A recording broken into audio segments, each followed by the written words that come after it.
విష ప్రయోగమో లేదా ఎండవేడిమి తాళలేకో చేపలు మృతి చెందిన ఘటన పెద్దపల్లి జిల్లా ధర్మారంలో చోటు చేసుకుంది. మండల కేంద్రంలోని సుమారు 2 క్వింటాల చేపలు మృత్యువాత పడ్డాయి. గత 2 రోజులుగా చేపలు చనిపోతూ చెరువుపై తేలియాడుతున్నాయి. చెరువులో సుమారు 5 కేజీల రవ్వు చేపలతో పాటు పెద్ద ఆకృతిలో ఉన్న పపేరా చేపలు పెద్ద సంఖ్యలో మృతి చెంది ఉన్నాయి.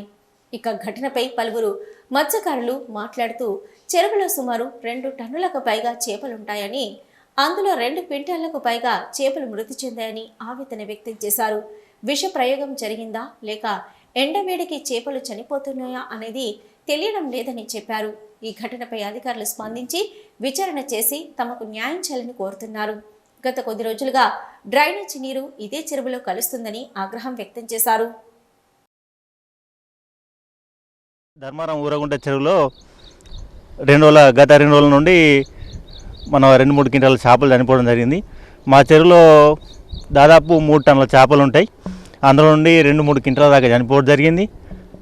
అయితే ఇది ఎందుకు చనిపోతున్నాయో మాకు కూడా తెలియడం లేదు. ఇందులో చెరువులోకి డ్రైనేజ్ వాటర్ రావడం జరుగుతుంది. అలాగే ఎండలు కూడా కొడుతున్నాయి. ఏదైనా విష ప్రయోగం కూడా ఏమైనా జరిగిందో కూడా మాకు అర్థం అవ్వడం లేదు. ఈ చెరువు మీదనే మా గంగపుత్ర సంఘ కుటుంబాలు దాదాపు 100-120 కుటుంబాలు బతకడం జరుగుతుంది. మాకు ఇలా చేపలు చనిపోవడం చాలా బాధాకరంగా ఉంది. ఎందుకంటే ఎంతగానో నష్టపోవడం జరుగుతుంది. గత 2 సంవత్సరాల నుండి ఈ చెరువులో చేపలు కూడా పట్టుకోలేదు. వర్షాలు పడి ప్రతిసారి కట్ట తెగిపోయి పోవడం జరిగింది.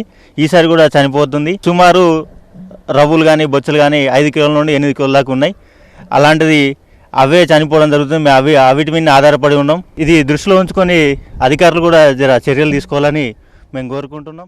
చేపలు చనిపోవడం జరిగింది. మరి అది ఎండ దెబ్బన మందు పెట్టిరన్నది తెలియదు. ఇంచుమించు ఒక 3 క్వింటాల చేపలు చనిపోవడం జరిగింది. మరి దీనికి అధికారులు స్పందించి ఏమన్నా సాయం చేయగలరని కోరుకుంటున్నాం. జీవనాధారం చేపలే కాబట్టి చేపలు చనిపోవడం బాధాకరంగా ఉంది.